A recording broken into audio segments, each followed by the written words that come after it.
The danger of cluttered living. Most people are so stressed out that they are not as effective as they could be. Their relationships suffer. They don't do a good job at work. They break down easily and can barely handle challenges that life throws their way.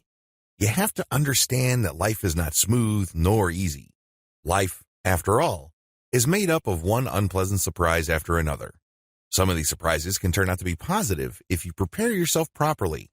Sadly, too many people choose not to do this because at some level or other, they feel that they are entitled for things to be smooth, quick, easy, and convenient. It's no surprise that so many people are stressed out. Most people are so stressed that they are not as happy and content as they could be. They focus on what they can get not just today, but tomorrow. They are focused on things that have already happened. They obsess about past failures, disappointments, and missed opportunities. They often engage in finding people and situations to blame for things that are going on in their lives in the here and now. This is mental clutter. Unfortunately, a lot of people think that not only is this perfectly natural, but it actually defines who they are as individuals. That's right, you heard that correctly. They believe that this is an integral part of their identity as human beings. Talk about missing the point. Talk about misreading the total picture.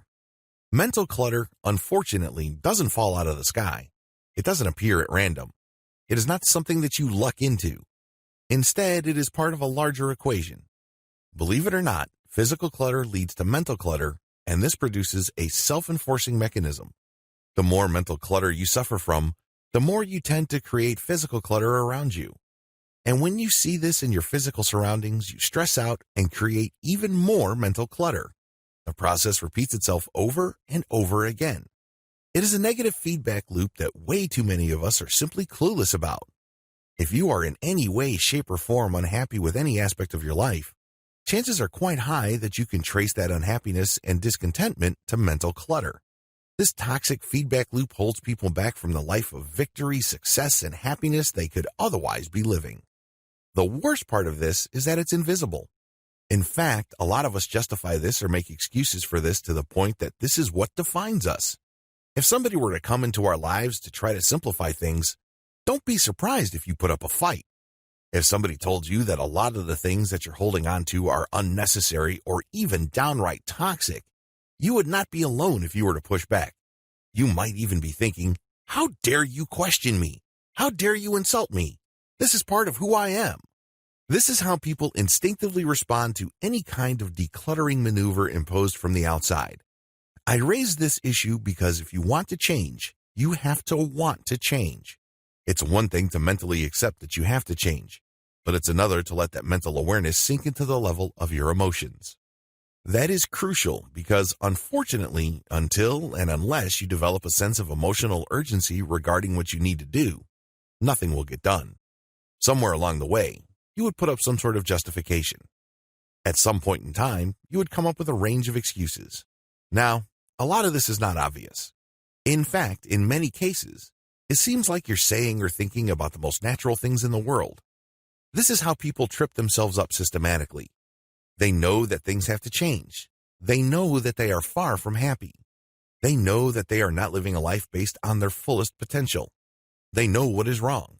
They can make a sense of all of this on an intellectual level. But until and unless this sinks to the level of the heart, no progress is possible because ultimately they don't believe it. They don't feel it.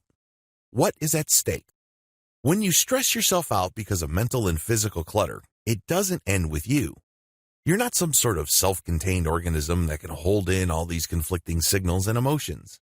Instead, you end up infecting the people around you. This negative feedback loop between your material possessions, material environment, and your mental and emotional state also plays out in your personal relationships.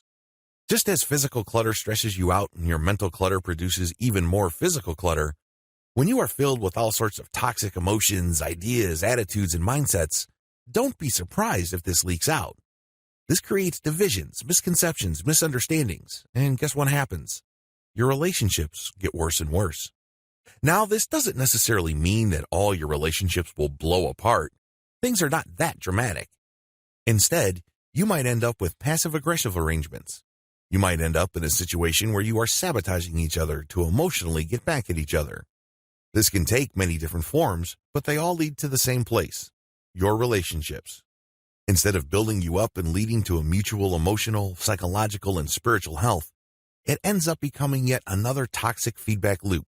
You stress yourself out, you stress the other people around you, and the cycle repeats itself over and over again. It is kind of like a downward spiral. The worst part of all of this is that you feel that you can't let go. You feel that you have to keep doing what you are doing because to let go means that you miss out, you get left behind, or you are somehow or some way put in some sort of disadvantage. I know this sounds almost impossible. It definitely is very frustrating, but the good news is that you can break out of this. And what is really surprising is that the solution is actually simpler than you think. It all centers on the concept of clutter and the many different forms it takes. By simply deciding to be more proactive and effectively dealing with clutter in your life, you can go a long way in living the kind of life you want for yourself. It doesn't matter how old you are. Maybe you're 50, 60, 70, or you're 18 years old. You are never too old or too young to start decluttering your life. I will see you in video 2.